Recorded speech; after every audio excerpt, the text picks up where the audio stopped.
Hello guys, आप सभी का बहुत बहुत स्वागत है आज के इस वीडियो में। और आज का ये जो वीडियो होगा ये हमारे 6th चैप्टर गद्य संकलन से, जिसका नाम है दासी। ये उस चैप्टर का line to line explanation video होगा। एंड ये जो चैप्टर है इसके बारे में मैं पहले ही आपको कुछ इन्फॉर्मेशन है जो कि दे देना चाहता हूँ, क्योंकि उसके बिना इस चैप्टर को करने का कोई मतलब नहीं बनता है। ओके, सो सबसे पहला जो मेरा चीज़ है वो ये है कि ये जो चैप्टर है ये सबसे लंबा चैप्टर है आपके सिलेबस का। ये चैप्टर 16-17 पेजेस का है। ओके, तो इस चैप्टर को एक वीडियो में कर पाना पॉसिबल नहीं है। इसीलिए इस चैप्टर को मैं दो दो वीडियोस में कंप्लीट करूंगा, जिसमें आप ये समझ सकते हैं कि आप एक अनुमान लगा के चलिए कि एक वीडियो में पहले 8 से लेकर 9 पेज और बाकी के वीडियो में बाद के 8 पेज होंगे। ओके, तो इस टाइप से इस वीडियो को किया जाएगा। तो अगर आप ये पहला वीडियो देख रहे हैं सो मेक श्योर कि आप सेकंड पार्ट भी देख लें। एंड ये जो स्टोरी है जिसका नाम है दासी, ये हमारा सबसे लंबा स्टोरी तो है ही, लेकिन इसमें सबसे ज़्यादा कन्फ्यूज़न भी इसी स्टोरी में होता है। एंड वो क्यों है, वो सबसे पहला कन्फ्यूज़न जो इसमें लेकर के होता है वो है इस चीज़ को लेकर कि प्लेस जो है, कहाँ पे ये सब चीज़ें हो रही है, उसको लेकर बहुत ज़्यादा इसमें कन्फ्यूज़न होता है कि जो इवेंट्स जो हो रहे हैं वो कहाँ कहाँ हो रहे हैं, उस चीज़ को लेकर बहुत ज़्यादा इसमें कन्फ्यूज़न रहता है। और उसके बाद जो नेक्स्ट कन्फ्यूज़न रहता है वो है कि हमारा जो कैरेक्टराइजेशन है, इसमें जो अलग अलग कैरेक्टर्स हैं वो कैसे हैं, वो भी बहुत ज़्यादा हमें यहाँ पे कंफ्यूज करते हैं। ओके, तो पहले हम क्या करेंगे, सबसे पहले हम एक ब्लूप्रिंट जान लेंगे। एंड ब्लूप्रिंट जानने के बाद हम अपना जो स्टोरी है उसको शुरू करेंगे। एंड अगर मैं आपको बताऊं तो अगर आप ये सिर्फ ब्लूप्रिंट जान के ही अगर आप स्टोरी को एक बार अगर रीड कर लेते हैं, एक या दो बार, तो आपको ये वीडियो देखने की ज़रूरत भी नहीं पड़ेगी, क्योंकि ये चैप्टर हार्ड नहीं है। इसमें बस जो चीज़ समझना है वो ये है कि इसमें जो कैरेक्टर्स हैं वो क्या हैं, वो आपस में कैसे रिलेटेड हैं, एंड ये जो स्टोरी है इसमें जो इवेंट्स हो रहे हैं वो कैसे कैसे हो रहे हैं। ओके, सो वही मैं आपको सबसे पहले समझा देता हूँ। तो ये जो स्टोरी है इसका नाम है दासी। ओके, ये स्टोरी का नाम दासी है, जिसे लिखा है जयशंकर प्रसाद ने।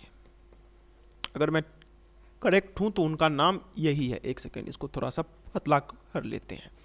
इसे लिखा है जयशंकर प्रसाद जी ने। ओके, अब ये जो स्टोरी है, ये स्टोरी बेसिकली जैसे इसका नाम से हमें पता चलता है कि ये दासी के बारे में, यानी सर्वेंट के बारे में, जो फीमेल सर्वेंट होती है ये उसके बारे में बता रहा है।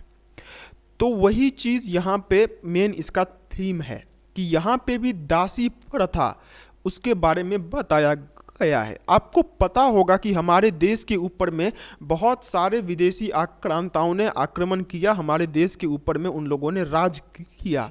तो उन्हीं में से एक जिसको हम लोग एक टाइप का लोग जो कि थे, उन्हें हम तुर्क कहते हैं। मतलब आज का जो टर्की है वहाँ के लोगों ने भी हमारे देश के ऊपर में राज किया हुआ है।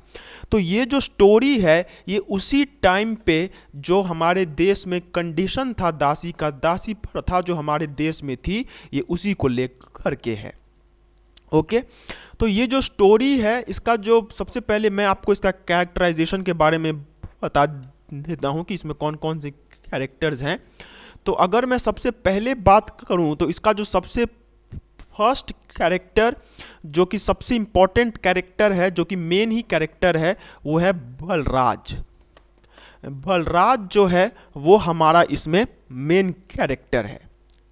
ओके, अब ये जो बलराज है इसका मतलब ये बलराज कौन है, तो ये बलराज जो है, जस्ट अ सेकेंड, ये बहुत दिनों बाद मैं इस पे काम कर रहा हूँ।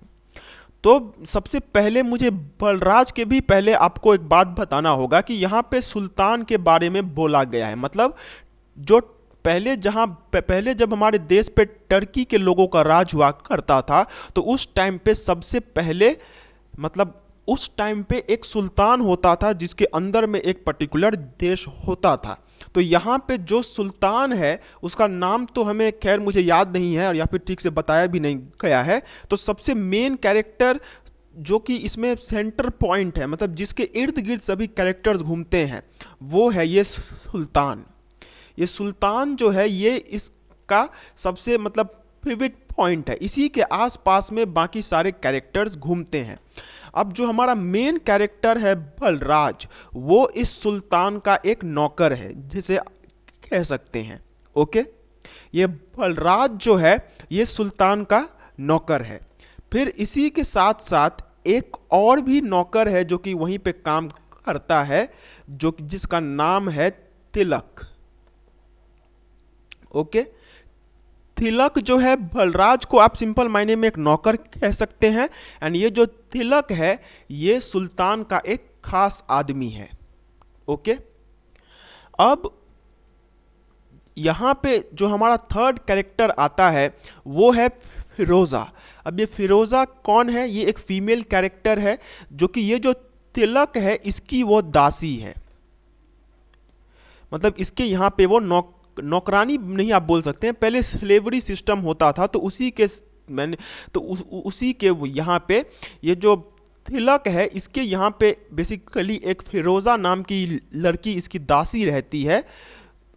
तो फिरोज़ा जो है वो इसकी दासी है। ओके, ठीक है। अब इसके अलावा और जो कैरेक्टर्स हैं वो कुछ इस प्रकार हैं। फिर यहाँ पे एक और कैरेक्टर है जिसका नाम है अहमद नियालतुगीन। मैं सिर्फ अहमद ही लिख रहा हूँ। यहाँ पे एक कैरेक्टर है जिसका नाम है अहमद। अब ये अहमद कौन है? ये जो अहमद है ये फिरोज़ा का प्रेमी है। He is the lover of Firoza. ठीक है। और एक कैरेक्टर है जिसका नाम यहाँ पे मैं फिर से भूल गया हूँ, उसका नाम क्या था? इरावती। और यहाँ पे और एक कैरेक्टर है जिसका नाम है इरावती। ठीक है। अब ये इरावती कौन है? तो ये जो इरावती है ये बलराज की प्रेमिका है। ओके, तो बेसिकली हमारे यहाँ पे यही कैरेक्टर्स हैं। सबसे ऊपर में सुल्तान है, सुल्तान के नीचे में बलराज नाम का आदमी काम कर रहा है। ये तिलक जो है वो सुल्तान का एक खास आदमी है, जैसे अकबर के यहाँ पे मान सिंह था। फिर फिरोज़ा जो है वो तिलक की ही एक दासी है। और अहमद जो है वो फिरोज़ा का प्रेमी है। और इरावती जो है वो बलराज की प्रेमिका है। तो ये हमारा यहाँ पे मेन कैरेक्टराइजेशन है। अब मैं इसका प्लॉट कैसे होता है वो मैं आपको समझा देता हूँ।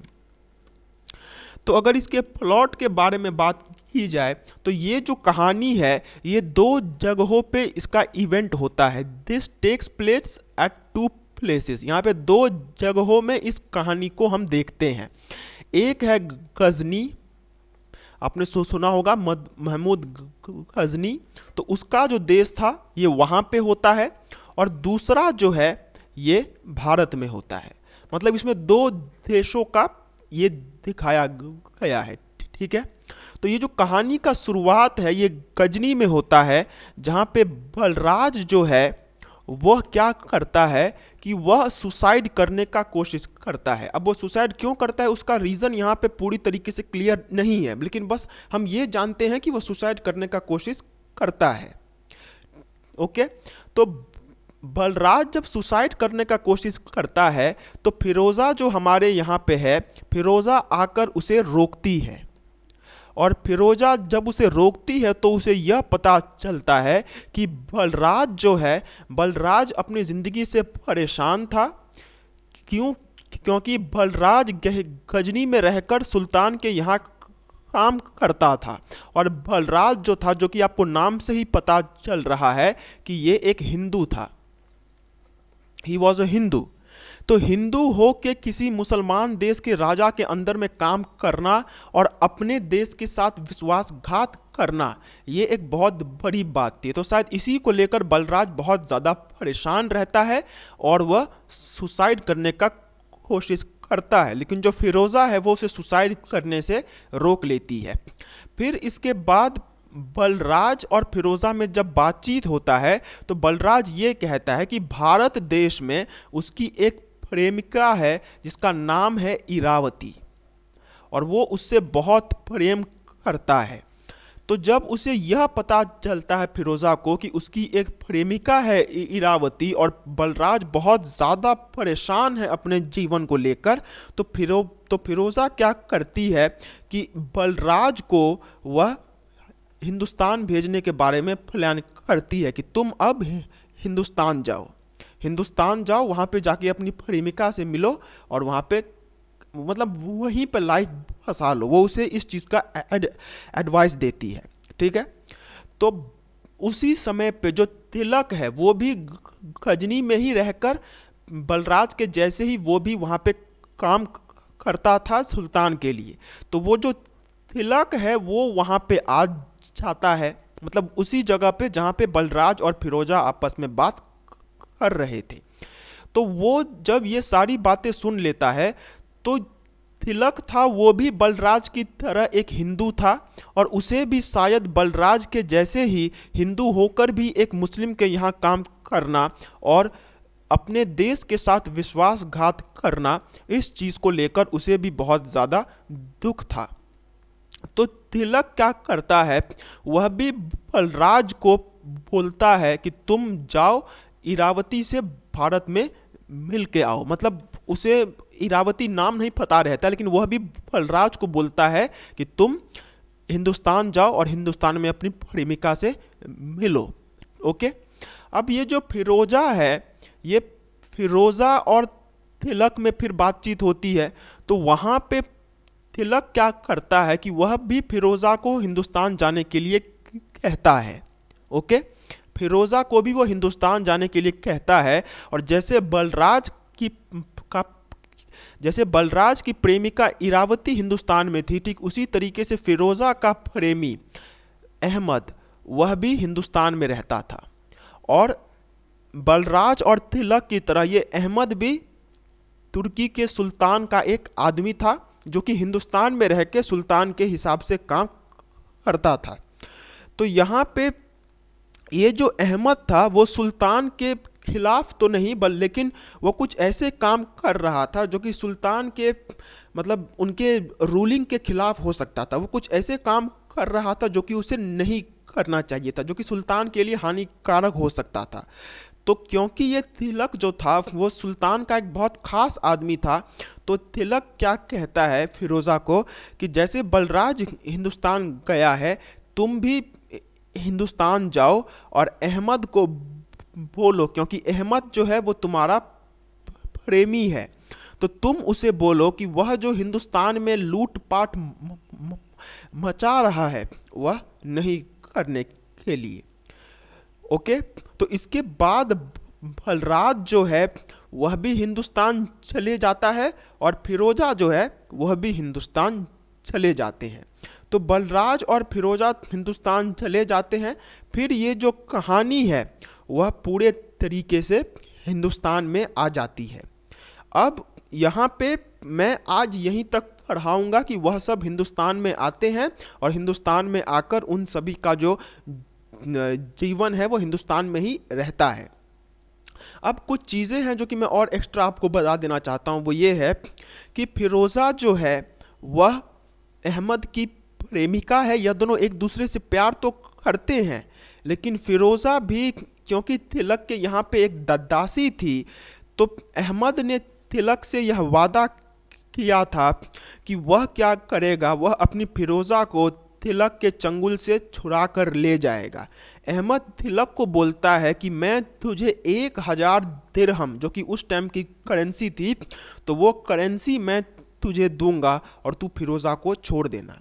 ये एक फैक्ट है जो कि आपको दिमाग में बिठा लेना है। तो आज का जो स्टोरी है वो कुछ ऐसे ही चलेगा कि बलराज पहले सुसाइड करने का कोशिश करेगा, फिर फिरोज़ा उसे रोकेगी, फिर फिरोज़ा बलराज को हिंदुस्तान जाने को कहेगी। तिलक जो कि बलराज का महाराज है बेसिकली, सबसे हेड में ऊपर में सुल्तान था, सुल्तान के बाद तिलक था, और तिलक के बाद बलराज था। और बलराज को जब उसका महाराज कहता है कि तुम हिंदुस्तान चले जाओ, तो वह महाराज की बात मान के हिंदुस्तान चला जाता है। फिर उसी समय पे तिलक फिरोज़ा को भी हिंदुस्तान जाने के लिए कहता है ताकि वह अपने प्रेमी अहमद को रोक सके, और फिर ये दोनों हिंदुस्तान चले जाते हैं। और हिंदुस्तान जाने के बाद जो बलराज है वह इरावती को ढूंढता है, और फिरोज़ा जो है वह अहमद के साथ जीवन व्यतीत करती है। तो आज का बस यहीं तक रहेगा। तो होप आपको ये जो कहानी का जो सेटिंग है वो आपको समझ में आ गया होगा। ओके, और मैं जैसे जैसे मैं आपको समझाऊंगा वैसे वैसे तो मैं आपको बताता ही रहूँगा कि ये चीज़ अभी हिंदुस्तान में हो रही है, ये चीज़ अभी भारत में हो रही है, ये चीज़ अभी गजनी में हो रही है। तो आपको उसकी टेंशन लेने की ज़रूरत नहीं है। ओके, तो सबसे पहले जो हम लोग देखते हैं वो है हमारा स्टोरी का लाइन टू लाइन एक्सप्लेनेशन। तो ये जो स्टोरी है इसे लिखा है जयशंकर प्रसाद जी ने, तो इसे देखते हैं। अब अभी जो कहानी है वह कहानी अभी गजनी में चल रहा है। यह खेल किसको दिखा रहे हो बलराज, कहते हुए फिरोज़ा ने युवक की कलाई पकड़ ली। युवक की मुट्ठी में एक भयानक छुरा चमक रहा था। उसने झुंझलाकर फिरोज़ा की तरफ देखा। वह खिलखिलाकर हंस पड़ी। फिरोज़ा युवती से अधिक बालिका थी। अल्हड़पन, चंचलता और हंसी से बनी हुई वह तुर्क बाला सब हृदयों के स्नेह के समीप थी। नीली नसों से जकड़ी हुई बलराज की पुष्ट कलाई उन कोमल अंगुलियों के बीच में शिथिल हो गई। उसने कहा, फिरोज़ा, तुम मेरे सुख में बाधा दे रही हो। अब जैसा कि मैंने आपको कहा था कि हमारा बलराज जो है वह सुसाइड करने का कोशिश करता है, वह अपने आप को चाकू भोंक के सुसाइड करने का कोशिश करता है, लेकिन फिरोज़ा आकर उसे रोक लेती है। तो उसी पे जो हमारा बलराज है वह फिरोज़ा को यह कहता है कि तुम मेरे सुख में बाधा बन रही हो। मतलब मैं सुसाइड करके मैं जब स्वर्ग में चला जाऊंगा तो वहाँ पे मुझे सुख मिलेगा, लेकिन तुम उस सुख को रोक दे रही हो। तो इसी पर जो मतलब जब फिरोज़ा जाकर उसे देखती है तो वहाँ पे वह छुरा अपने आप को घोंप रहा होता है। तो उसी समय पे इस बात को देखकर फिरोज़ा हंस पड़ती है।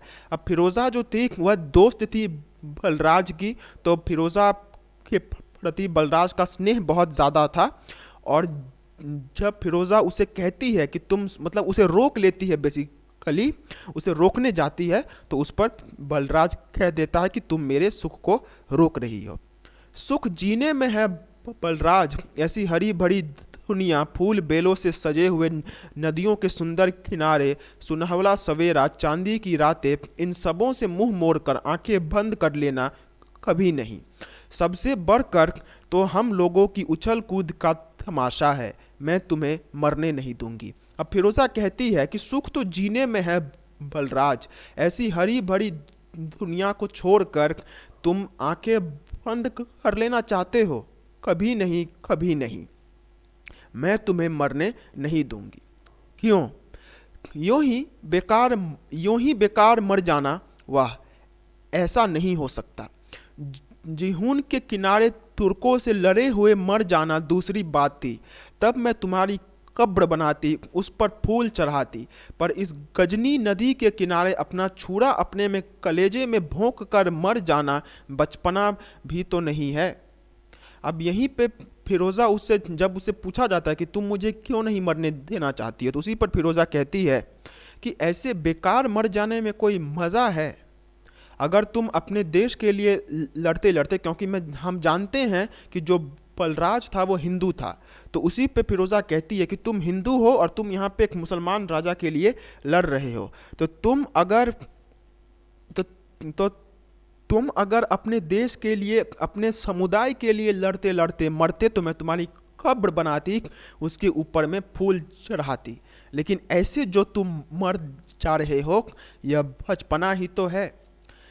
बलराज ने देखा सुल्तान मसूद के शिल्प कला प्रेम की गंभीर प्रतिमा गजनी नदी पर एक कमानी वाला पुल अपनी उदास छाया जलधारा पर डाल रहा है। उसने कहा, वही तो, ना जाने क्यों मैं उस दिन नहीं मरा, जिस दिन मेरे इतने वीर साथी कटार से लिपटकर इस गजनी की गोद में सोने चले गए। फिरोजा, उन वीर आत्माओं का वह शोचनीय अंत तुम उस अपमान को नहीं समझ सकती हो। अब यहाँ पे बलराज फिरोजा को यह कहता है कि तुम तो कह रही हो कि अगर मैं युद्ध में मारा जाता, क्योंकि बेसिकली ये जो बलराज था ये हिंदुस्तान से शायद युद्ध करने के लिए यहाँ पे आया हुआ था, तो उसी में इसके सभी साथी मर गए, लेकिन इसने सरेंडर कर दिया। तो उसी पे बलराज कहता है कि मैं अगर उस दिन मारा जाता तो बहुत अच्छे होते, मेरे सभी साथी जो हैं वो इस गजनी मतलब इस नदी के नींद में खोते चले गए। फिरोजा, उन वीर आत्माओं का वह शोचनीय अंत तुम उस अपमान को समझ नहीं सकती हो। मतलब अपने साथी को खोने का बहुत ज़्यादा दुख था बलराज को। सुल्तान ने सिलजूकों से हारे हुए तुर्क और हिंदू को ही नौकरी से अलग कर दिया, पर तुर्कों ने तो मरने की बात नहीं सोची। अब सुल्तान जो यहाँ पे था, मतलब ये कहानी जो है वो ये अभी विदेश में चल रही है, तो उसी पे फिरोज़ा ये कहती है कि सुल्तान ने सिलजूकों से हारे हुए तुर्क और हिंदू दोनों को ही नौकरी से अलग कर दिया, पर तुर्कों ने तो मरने की बात नहीं सोची। तो यहाँ पे वह कहती है कि सुल्तान ने तो अपने सेना में से, मतलब जो भी सेना में से लोग हार गए थे, तो उसमें से तो तुर्की को भी निकाल दिया और हिंदू को भी निकाल दिया। तो तुम जो सुल्तान के लिए लड़ने के लिए यहाँ पे आए थे, मैं गलत बोल गया था, वह सुल्तान के लिए लड़ने के लिए यहाँ पे आया हुआ था। तो सुल्तान के लिए जो लोग हिंदुस्तान से लड़ने के लिए आए थे उसमें से बलराज भी था, और बलराज के सभी साथी मारे गए, लेकिन बलराज जिंदा रह गया। तो उसे इस बात का दुख था कि काश वह भी उसके साथ मर जाता। तो उसी पर फिरोज़ा उसे कहती है कि तुम ही नहीं हो, मतलब सिर्फ तुमने ही जंग नहीं हारी है, तुम जैसे हिंदू मतलब तुम जैसे हिंदू आर्मी, मैं क्या बोल रहा हूँ, तुम जैसे हिंदू सैनिकों ने तो हारी ही है, लेकिन इसके साथ साथ जो तुर्की के जो अपने सुल्तान के जो सिपाही थे उन्होंने भी जंग हारी थी, और जंग हार जाने के बाद सुल्तान ने सभी को नौकरी से निकाल दिया, हिंदुओं को भी नौकरी से निकाला, और जो तुर्क के अपने सिपाही थे उनको भी निकाला, लेकिन उन्होंने तो मरने की बात नहीं सोची। मतलब हारे तो सिर्फ हिंदू ही थे ऐसा नहीं था, हारा तो तुर्की के लोग भी थे, लेकिन तुर्की के सिपाहियों ने तो सुसाइड करने के बारे में नहीं सोचा। कुछ भी कहो, तुर्क सुल्तान के अपने लोग में हैं और हिंदू बेगाने ही हैं। फिरोज़ा, यह अपमान मरने से बढ़कर है। तो यहाँ पे जब उसे फिरोज़ा कहती है कि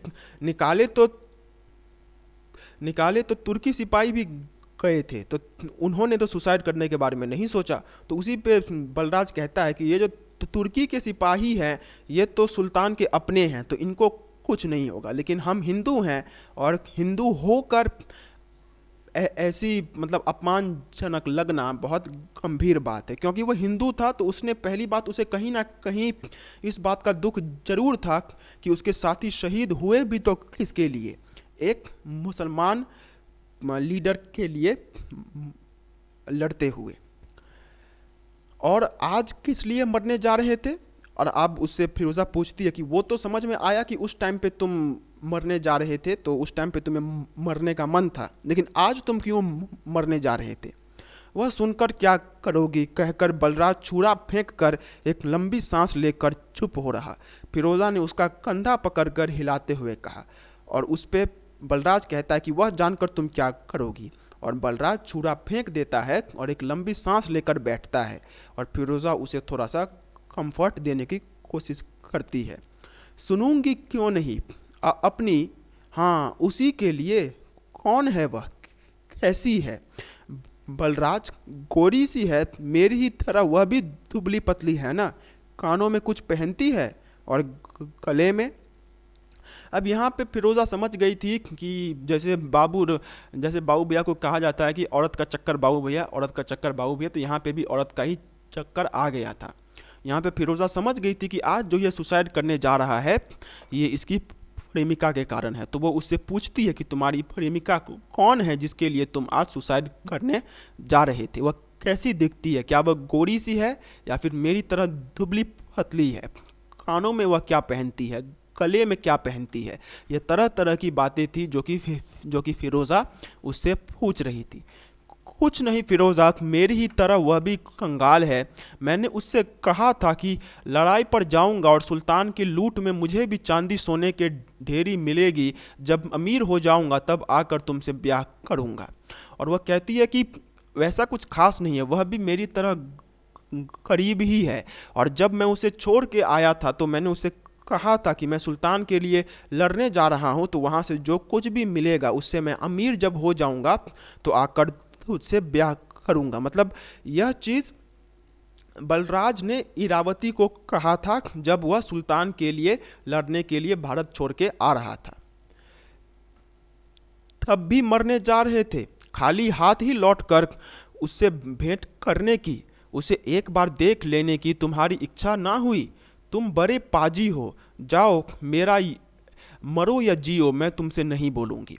और जब बलराज यह कहता है कि उसे अपनी प्रेमिका की याद आ रही थी, तो उसी पे वह कहती है कि उसे कि तुम्हें उसकी याद आ रही है तो भी तुम मरने जा रहे हो, खाली हाथ ही लौटकर उससे भेंट करने की, उसे एक बार देख लेने की तुम्हारी इच्छा नहीं हुई। मतलब मरने से पहले क्या तुमने एक बार भी नहीं सोचा कि मैं खाली हाथ ही सही, भले ही मैं उसके पास धन दौलत लेकर नहीं जा पाया, लेकिन फिर भी उसे एक बार देख तो लूँ। तुम बड़े अजीब हो, जाओ, मैं तुमसे बात नहीं करती। सचमुच फिरोज़ा ने मुंह फेर लिया, वह जैसे रूठ गई थी। बलराज को उसके भोलेपन पर हंसी ना आ सकी। वह सोचने लगा फिरोज़ा के हृदय में कितना स्नेह, कितना उल्लास है। उसने पूछा, फिरोज़ा, तुम भी तो लड़ाई में पकड़ी हुई गुलामी भुगत रही हो, क्या तुमने कभी अपने जीवन पर विचार किया है, किस बात का उल्लास है तुम्हें? और फिरोज़ा जब मुंह फेर लेती है तो उसी पे बलराज उससे पूछता है कि तुम भी तो मेरी ही तरह यहाँ पे युद्ध में हारी हुई एक दासी हो, जो कि बेसिकली वही हुआ था कि जब तिलक वहाँ पे आया था तो तिलक ने उसे खरीद लिया था। तो उसी पर वह कहती है कि तुम भी तो लड़ाई में पकड़ी हुई गुलामी भुगत रही हो, तुम भी तो मेरी ही तरह यहाँ पे गुलामी भुगत रही हो। तो तुमने क्या अपने जीवन पे विचार किया है? तुम्हारे जीवन में ऐसा क्या है कि तुम इतनी खुश रहती हो? तो उस पर फिरोज़ा कहती है, मैं अब गुलामी में नहीं रह सकूंगी। अहमद जब हिंदुस्तान जाने लगा था तभी उसने राजा साहब से कहा था कि मैं 1000 सोने के सिक्के भेजूंगा। भाई तिलक, तुम उसे लेकर फिरोज़ा को छोड़ देना और वह हिंदुस्तान आना चाहे तो उसे भेज देना। अब वह थैली आती ही होगी, मैं छुटकारा पा जाऊंगी और गुलाम ही रहने पर रोने की कौन सी बात है? मर जाने की इतनी जल्दी क्यों?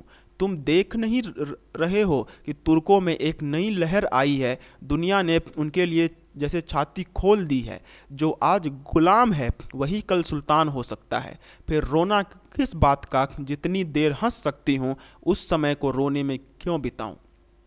अब यहाँ पे फिरोज़ा उससे कहती है कि मैं हमेशा गुलाम नहीं रहूँगी, क्योंकि फिरोज़ा का जो प्रेमी था अहमद, वह जब हिंदुस्तान जा रहा था सुल्तान के काम से, वह सुल्तान का कामकाज हिंदुस्तान में संभालता था, तो उसने तिलक को यह कहा था कि मैं बाद में 1000 सिक्के भेजूंगा और तुम फिरोज़ा को छोड़ देना।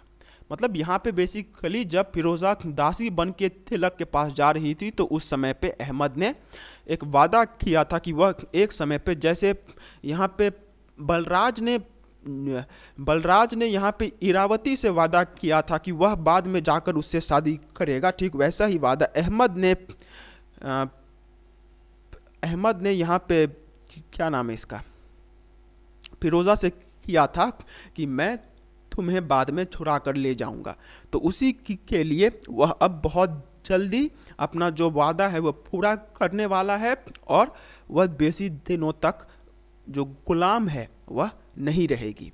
और वह यह भी कहती है कि तुम देख रहे हो ना कि तुर्कों में एक अजीब लहर है, मतलब विद्रोह की लहर, उसी टाइप का एक लहर वहाँ पे चल रहा था, जो कि बहुत राजा महाराजों के यहाँ पे होता था कि एक ही परिवार के लोग अपने ही परिवार के लोगों को मार दिया करते थे और बाद में राजपाट अपने ले लिया करते थे। तो इसी पर वह कहती है कि ऐसा हो सकता है, और आज जो गुलाम है, आज मैं गुलाम हूँ यहाँ पे सुल्तान के, लेकिन मैं कल यहाँ की रानी भी हो सकती हूँ। तो जब इतना कुछ है कि मैं कुछ ही दिनों में अहमद मुझे छुड़ा के ले जाएगा, हो ही सकता है कि मैं यहाँ की रानी बन जाऊँ, तो फिर हंसने, तो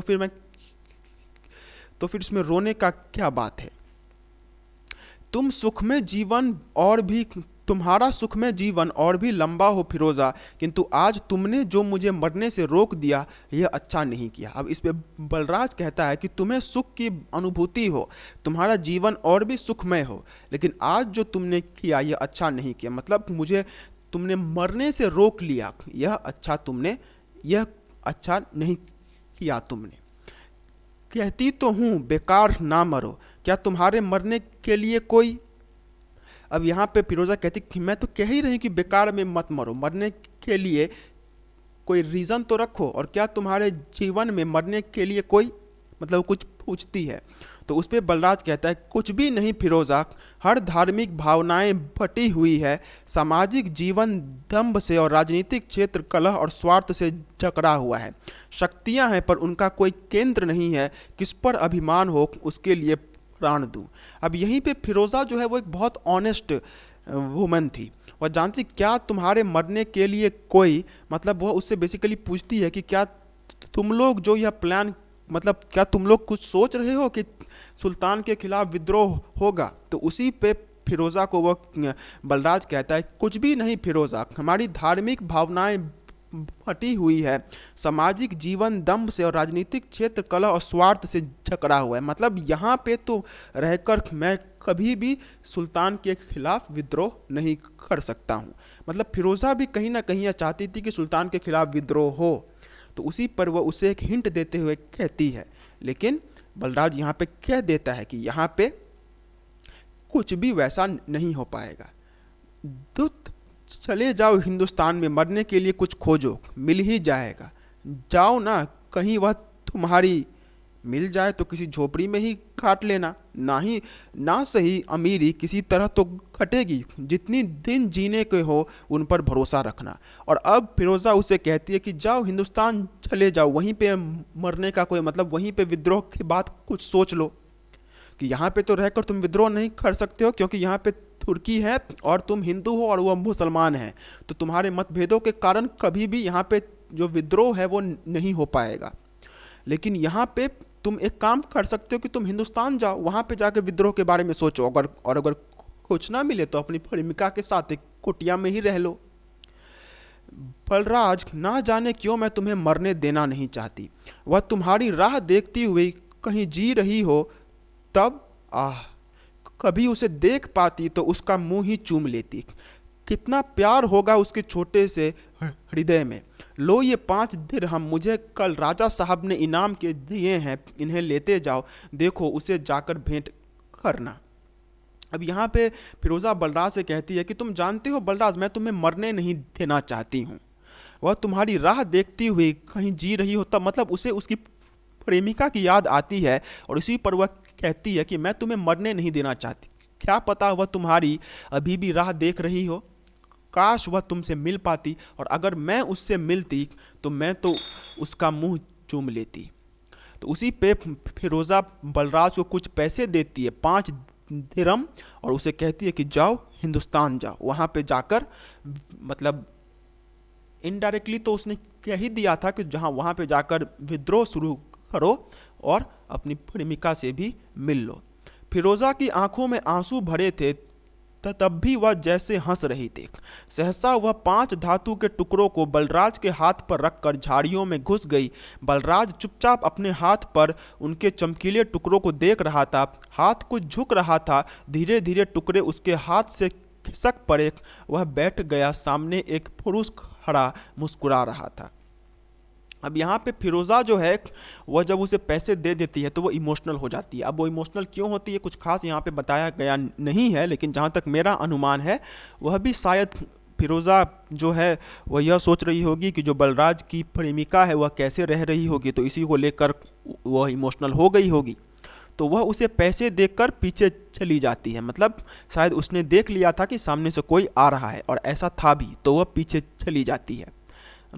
बलराज, राजा साहब, जैसे आंखें खोलते हुए बलराज ने कहा और उठकर खड़ा हो गया। अब वहाँ पे राजा साहब का मतलब जो मेन राजा तो वह वहाँ का सुल्तान ही था, लेकिन जो मैंने आपको तिलक के बारे में बताया वह वहाँ पे आ जाता है। तो उसी पे बलराज चौंक जाता है।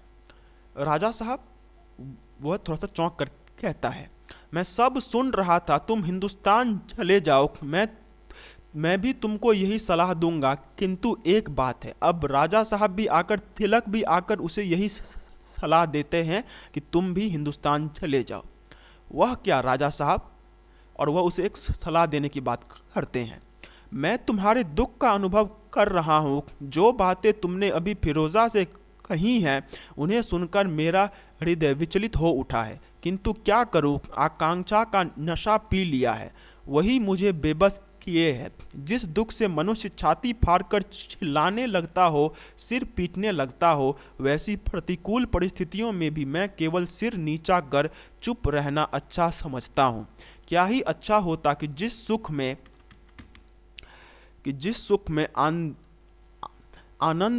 आनंदती रेख से मनुष्य उन्मत्त हो जाता है, उसे भी मुस्कुराकर टाल दिया करूं। सो नहीं होता। एक साधारण स्थिति में मैं सुल्तान के सलाहकारों के पद तक तो पहुंच गया हूं। मैं भी हिंदुस्तान का ही एक कंगाल था। प्रतिदिन की मर्यादा वृद्धि, राजकीय विश्वास और उसमें सुख की अनुभूति मेरे जीवन को पहेली बनाकर जाने दो। अब यहाँ पे जो वहाँ का जो मतलब जो महाराज था, वह महाराज भी बातें सुन लेता है और वह भी समझ जाता है कि फिरोज़ा कहीं ना कहीं बलराज को यह बोल रही है कि तुम जाओ और हिंदुस्तान में जाकर जो सुल्तान है उसके खिलाफ विद्रोह शुरू करो। तो वह जब इस बात को समझ लेता है तो उसे भी बलराज के ऊपर में विश्वास रहता है, क्योंकि आखिरकार वह भी तो हिंदुस्तान का ही था ना। उसकी मजबूरी थी कि वह एक विदेशी के अंदर में काम कर रहा था, लेकिन तिलक भी चाहता था कि उसका भारत देश आज़ाद हो इन सभी से। इसीलिए वह बलराज की बातें जब फिरोज़ा के साथ सुन लेता है तो उसे विश्वास था कि फिरोज़ा ने जैसे बलराज को कहा है तो वैसे ही बलराज जाकर हिंदुस्तान में कुछ ना कुछ तो ऐसा जरूर करेगा जो कि विद्रोह ला सकता है। तो उसी पे वह बलराज को कहता है कि मैंने तुम्हारी बातें सुन ली और मैं भी चाहता हूँ कि तुम हिंदुस्तान चले जाओ, क्योंकि मैं यहाँ पे कुछ नहीं कर सकता हूँ। आकांक्षा का नशा पी लिया है, वही मुझे बेबस किया है, मतलब मैं भी बेबस हूँ। जिस दुख से मनुष्य छाती फाड़कर चिल्लाने लगता हो, सिर पीटने लगता हो, वैसी प्रतिकूल परिस्थितियों में भी मैं केवल सिर नीचा करके चुप रहना अच्छा समझता हूँ। मतलब वो बेसिकली अपना जो मजबूरी है वह यह बताता है कि उसका भी मन करता है कि वह भी सुल्तान के खिलाफ विद्रोह करे, लेकिन वह विद्रोह नहीं कर पाता है। तो इसीलिए वह बलराज को जाने के लिए कहता है। मैंने सुल्तान के दरबार में जितना सीखा है वही मेरे लिए बहुत है। एक बनावटी गंभीरता, छल पूर्ण विनय, ओह कितना भीषण है वह विचार। मैं धीरे धीरे इतना बन गया हूँ कि मेरी सहृदयता घूंघट पलटने नहीं पाती। लोगों को मेरी छाती में हृदय के होने का संदेह हो चला है, फिर भी मैं तुमसे अपनी सहृदयता क्यों प्रकट करूं। तब भी आज तुमने मेरे स्वभाव की धारा का बांध तोड़ दिया है और मैं। अब यहाँ पे जो महाराज है वह यह कहता है कि यहाँ पे रहते रहते मैंने यहाँ की सब कुछ चीज़ें सीख ली है। मैंने जो चीज़ें सीखी हुई है वही बहुत है। मतलब एक बनावटी गंभीरता, मतलब वह दिखाता है कि वह लॉयल है सुल्तान की तरफ, लेकिन वैसा कुछ भी नहीं था। छल पूर्ण विनय, और वह भी छल करने का सोचता है लेकिन यह कुछ कर नहीं पाता। मतलब हमारा जो महाराज था वह बहुत ज़्यादा हेल्पलेस था इस केस में कि वह कुछ भी नहीं कर पा रहा था कि वह सुल्तान के खिलाफ विद्रोह कर सके। तो इसीलिए वह बलराज को चाहता था कि वह वहाँ पे जाए। और आज जब उसने सुन लिया था फिरोज़ा और बलराज की बातें, तो वह चाहता तो, क्योंकि वह वहाँ का महाराज था, तो दोनों को सजाए मौत दिलवा सकता था, लेकिन वह कहीं ना कहीं अपने देश से प्यार करता था और वह चाहता था कि उसका देश इन विदेशियों से आज़ाद हो। इसीलिए वह बलराज को बार बार बताता है कि तुमने आज मेरे सब्र का बांध तोड़ दिया है। मतलब मैं भी बहुत दिनों से अपने में ये अपने अंदर में ही समाये हुए था कि कुछ ना कुछ तो ऐसा ज़रूर होगा कि मैं यहाँ पे बलराज, मतलब मैं अपने देश के लिए कुछ कर पाऊँगा, लेकिन मैं वैसा नहीं कर पा रहा था। लेकिन आज मुझे यह मौका मिल गया है। बस राजा साहब और कुछ न कहिए, मैं जाता हूँ। मैं समझ गया कि, और बलराज समझ जाता है कि ये मुझे विद्रोह करने के लिए भेजना चाहते हैं। ठहरो, मुझे अधिक अवकाश नहीं है। कल यहाँ से कुछ विद्रोही गुलाम अहमद नियालतगीन के पास लाहौर जाने वाले हैं, उन्हीं के साथ तुम चले जाओ। यह लो। कहते हुए सुल्तान के विश्वास जी राजा तिलक ने बलराज के हाथों में थैली रख दी। बलराज वहाँ से चुपचाप चल पड़ा। और अब यहाँ पे जो विद्रोह था वो सिर्फ ऐसा नहीं था कि सिर्फ हिंदू ही विद्रोह कर रहे थे। जो अहमद नियालतगीन था वह भी विद्रोह करना चाहता था। तो इसीलिए यहाँ पर वह कहता है कि कल यहाँ से कुछ विद्रोही गुलाम अहमद नियालतगीन के पास, मतलब यहाँ से भी कुछ ऐसे गुलाम तो हैं ही जो कि सुल्तान को मार देना चाहते, क्योंकि दो तरीके का दुश्मनी होता है, एक इंटरनल एक एक्सटर्नल।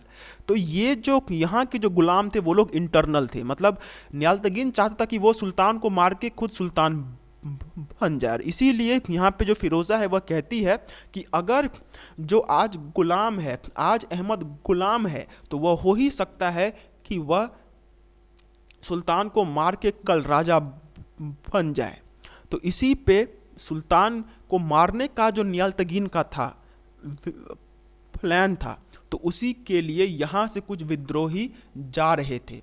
और वह जो विद्रोही जा रहे थे वह नियालतगीन के पास जा रहे थे ताकि नियालतगीन भी विद्रोह कर सके। तो उसी के साथ यहाँ पे बलराज भी जा रहा था। और उस टाइम पे, क्योंकि ये जो कहानी जिस समय की है, उस समय पे लाहौर भी भारत में ही था, क्योंकि ये बहुत पुरानी कहानी, ये मुग़ल से भी पहले की कहानी है। मतलब अगर बात की जाए तो यही करीब 1100-1200 ईस्वी की, तो उस समय पे लाहौर भी हमारे ही भारत में था। तो इसीलिए लाहौर जब वो लोग, मतलब लाहौर जा रहे थे नियालतगीन के पास, और लाहौर उस टाइम पंजाब में था, और पंजाब ही था जो कि नियालतगीन के अंदर में था। तो नियालतगीन के पास वह लोग जा रहे थे ताकि नियालतगीन जो है वह विद्रोह कर सके, तो उन्हीं विद्रोहियों के साथ यह भी चला जाएगा। और वह सुल्तान, और वहाँ पे वह जो महाराज रहता है वो कुछ पैसे देता है और बलराज वहाँ से चला जाता है। तिलक सुल्तान महमूद का अत्यंत विश्वास पात्र हिंदू कर्मचारी था। अपने बुद्धि बल से कट्टर यवनों के बीच अपनी प्रतिष्ठा दृढ़ रखने के कारण सुल्तान मसूद के शासन काल में भी वह उपेक्षा का पात्र नहीं था।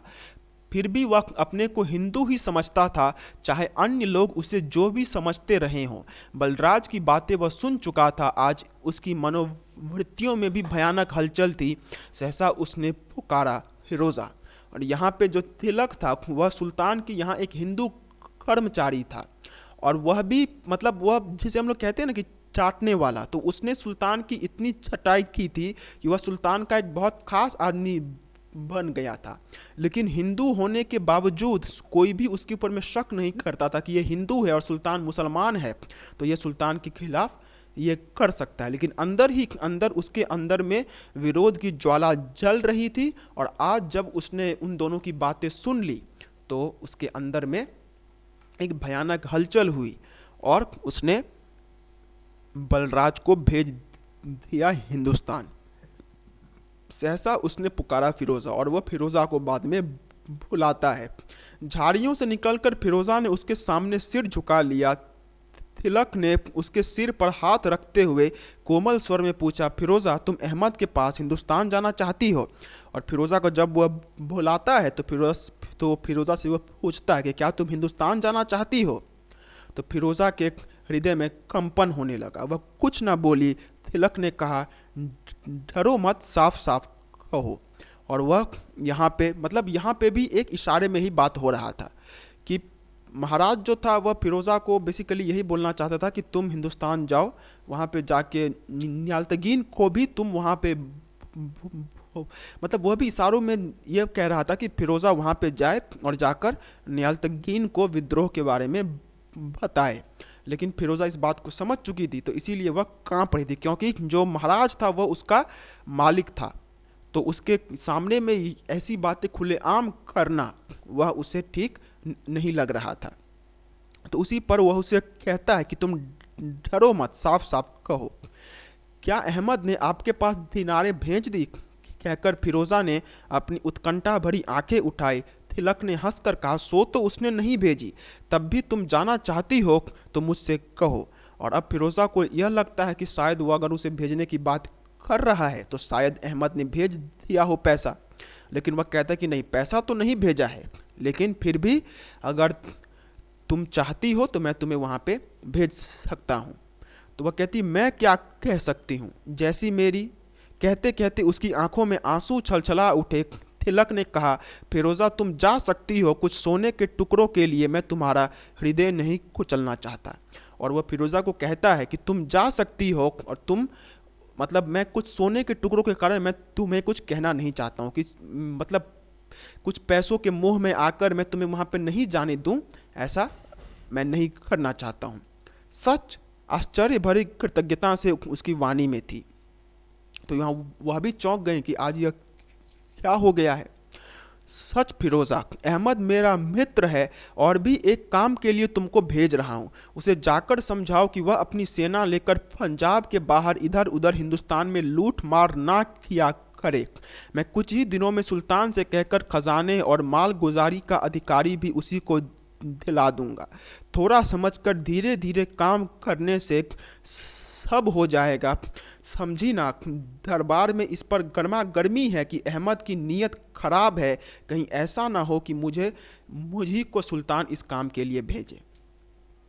तो वहाँ पे वह फिरोज़ा को कहती है कि मैं तुम्हें वहाँ पे भेजना चाहता हूँ क्योंकि अहमद जो है वह मेरा मित्र है, और भी मेरा एक काम है जो कि तुम्हें करना है कि अहमद जो है वह बहुत ज़्यादा कुछ ऐसे काम कर रहा है जो कि सुल्तान को पसंद नहीं आ रहे हैं।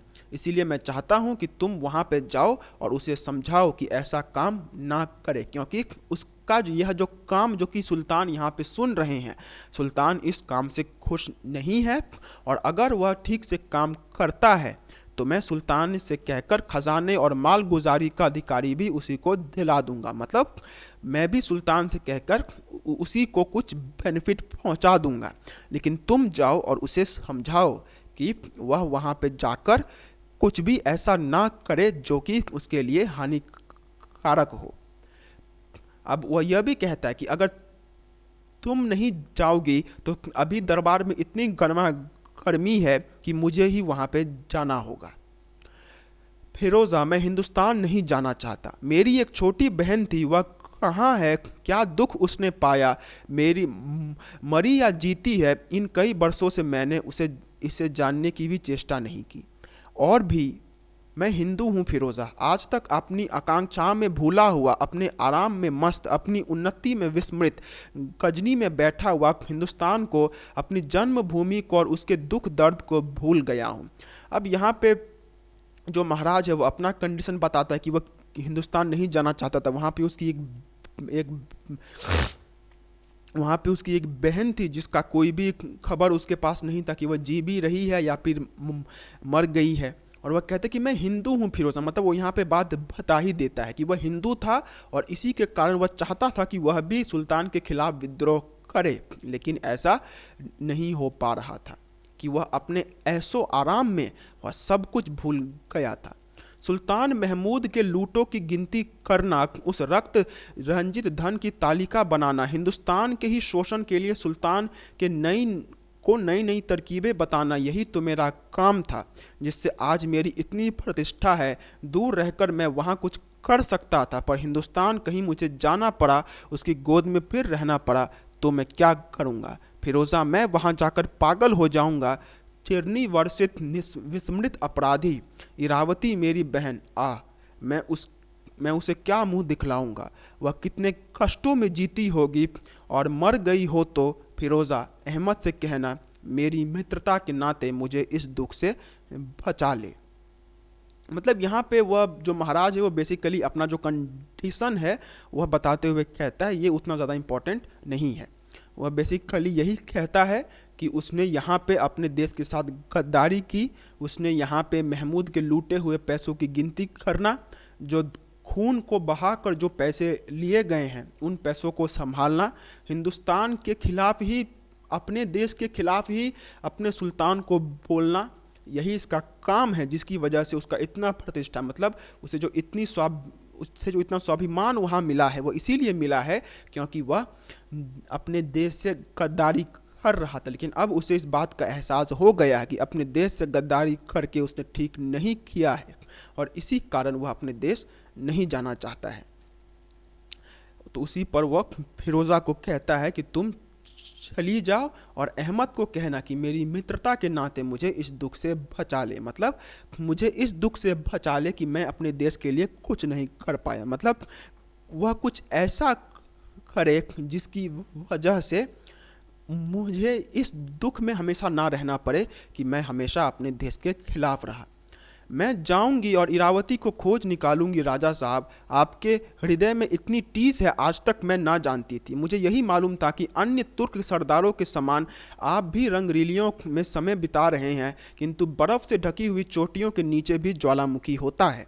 और अब वहाँ पे फिरोज़ा कहती है कि मैं नहीं जानती थी कि आपके अंदर में इतना दुख है, मैं वहाँ पे ज़रूर जाऊँगी और आपकी बहन इरावती को निकाल लाऊंगी। मुझे यह नहीं पता था कि आपके अंदर में इतनी भावना है। तो जाओ फिरोज़ा, मुझे बचाने के लिए उस भयानक आग से जिससे मेरा हृदय जल उठता है, मेरी रक्षा करो। कहते हुए राजा तिलक उसी जगह बैठ गए।